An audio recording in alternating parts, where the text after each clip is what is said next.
నమస్కారం ఈటీవీ 360కి స్వాగతం. ముందుగా ప్రధాన అంశాలు.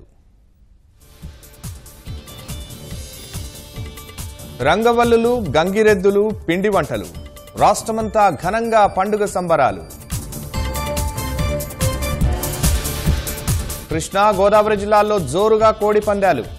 పోలీసు హెచ్చరికలను పట్టించుకోని నిర్వాహకులు.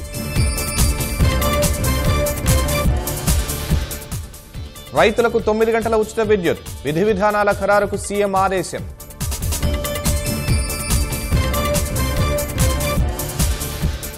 హైదరాబాద్ సిపిని కలిసిన షర్మిల, తనపై దుష్ప్రచారాన్ని అరికట్టాలని ఫిర్యాదు.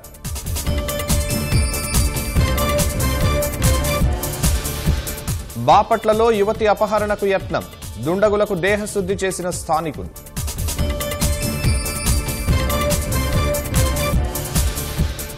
కంప్యూటర్ల నిఘాపై కేంద్రానికి సుప్రీం నోటీసులు, 6 వారాల్లో వివరణ ఇవ్వాలని ఆదేశం.